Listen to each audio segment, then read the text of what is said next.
بسم اللہ الرحمن الرحیم۔ السلام علیکم ورحمۃ اللہ وبرکاتہ۔ دوستو، امید کرتا ہوں آپ تمام احباب سب خیر و عافیت کے ساتھ ہوں گے۔ اللہ آپ سب کو سلامت رکھے۔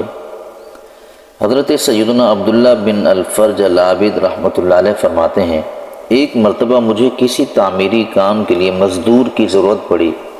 میں بازار آیا اور کسی ایسے مزدور کو تلاش کرنے لگا جو میری خواہش کے مطابق ہو۔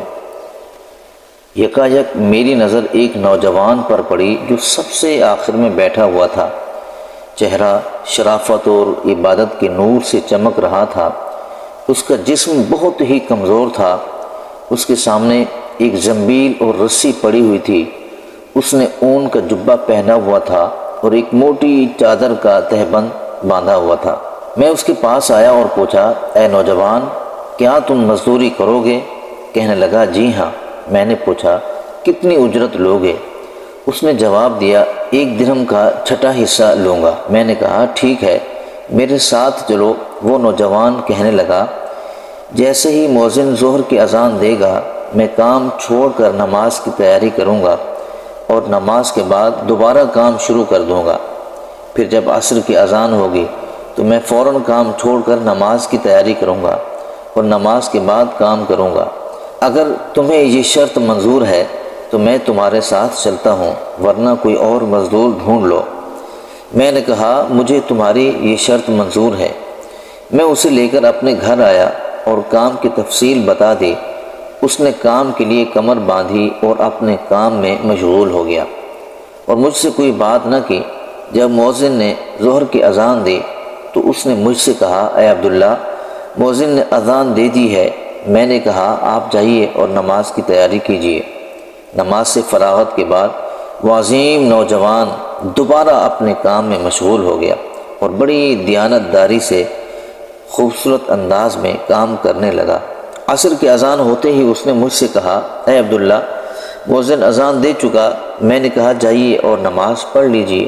نماز کے بعد وہ دوبارہ کام میں مشغول ہو گیا اور غروب آفتاب تک کام کرتا رہا۔ پھر میں نے اسے طے شدہ اجرت دی اور وہاں سے رخصت ہو گیا۔ کچھ دنوں کے بعد مجھے دوبارہ مزدور کی ضرورت پڑی تو مجھ سے میری زوجہ نے کہا، اسی نوجوان کو لے کر آنا، کیونکہ اس کے عمل سے ہمیں بہت نصیحت حاصل ہوئی اور وہ بہت دیانت دار ہے۔ چنانچہ میں بازار گیا تو مجھے وہ نوجوان کہیں نظر نہ آیا۔ میں نے لوگوں سے اس کے متعلق پوچھا تو وہ کہنے لگے کہ آپ اس کمزور اور نحیف نوجوان کے بارے میں پوچھ رہے ہیں جو سب سے آخر میں بیٹھتا ہے؟ میں نے کہا، جی ہاں، میں اسی کے متعلق پوچھ رہا ہوں۔ تو انہوں نے کہا، وہ تو صرف ہفتے کے دن آتا ہے، اس کے علاوہ کسی دن کام نہیں کرتا۔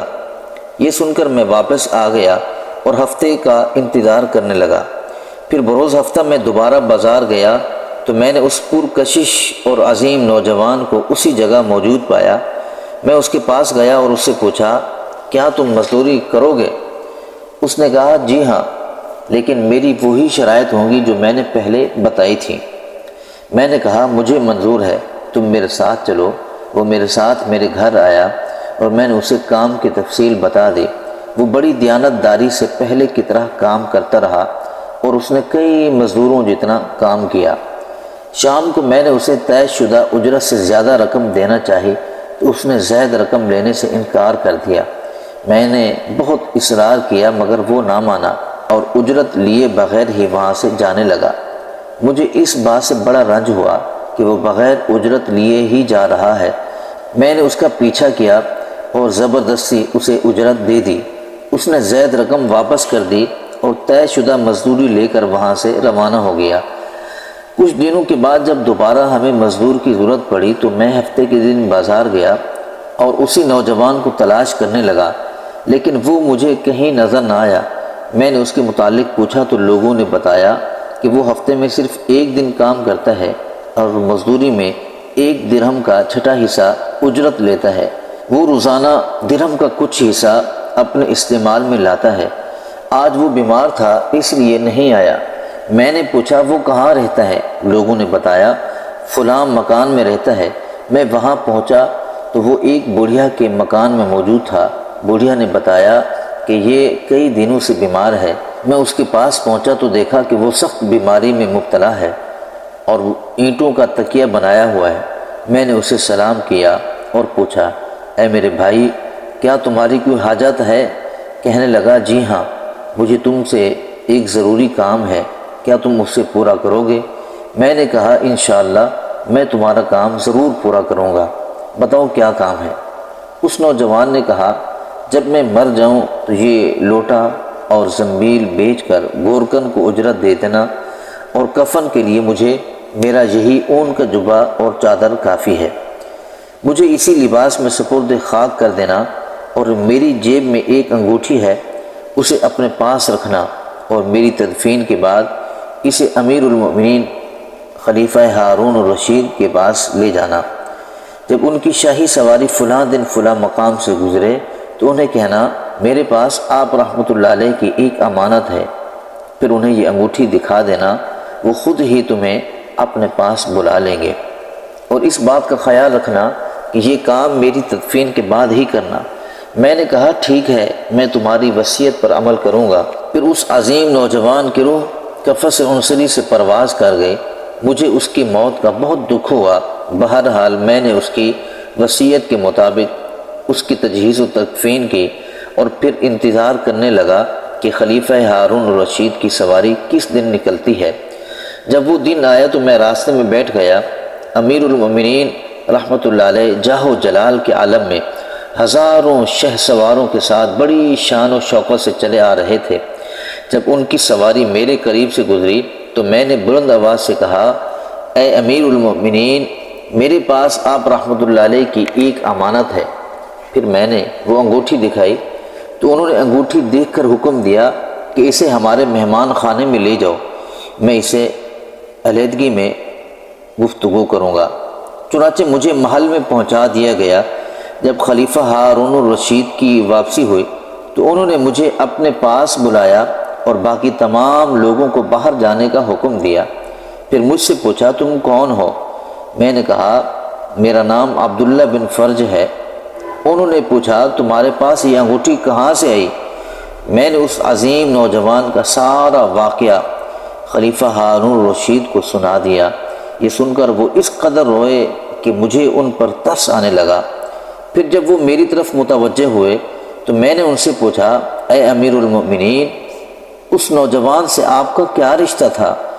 آپ رحمۃ اللہ علیہ نے فرمایا، وہ میرا بیٹا تھا۔ میں نے پوچھا، اس کی یہ حالت کیسے ہوئی؟ آپ رحمۃ اللہ علیہ نے فرمایا، وہ مجھے خلافت ملنے سے پہلے پیدا ہوا تھا۔ ہم نے اس کی خوب نیک ماحول میں پرورش کی اور اس نے قرآن کا علم سیکھا۔ پھر جب مجھے خلافت کی ذمہ داری سونپی گئی تو اس نے مجھے چھوڑ دیا اور میری دنیاوی دولت سے کوئی فائدہ حاصل نہ کیا۔ یہ اپنی ماں کا بہت فرما بردار تھا۔ میں نے اس کی ماں کو ایک انگوٹھی دی جس میں بہت ہی قیمتی یاقوت تھا، اور اس سے کہا کہ یہ میرے بیٹے کو دے دو تاکہ بوقت ضرورت اسے بیچ کر اپنی حاجت پوری کر سکے۔ اس کے بعد وہ ہمیں چھوڑ کر چلا گیا اور ہمیں اس کے متعلق بالکل معلومات نہ مل سکیں۔ آج تم نے اس کے متعلق بتایا ہے۔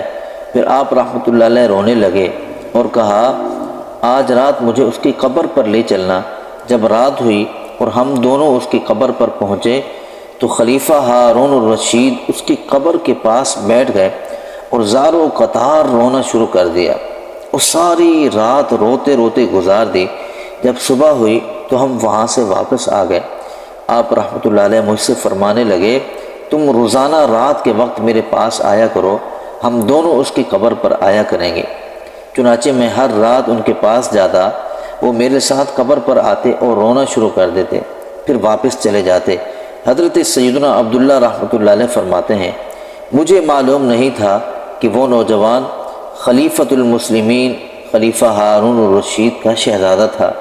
مجھے تو اس وقت معلوم ہوا جب خود امیر المؤمنین نے بتایا کہ وہ میرا بیٹا تھا۔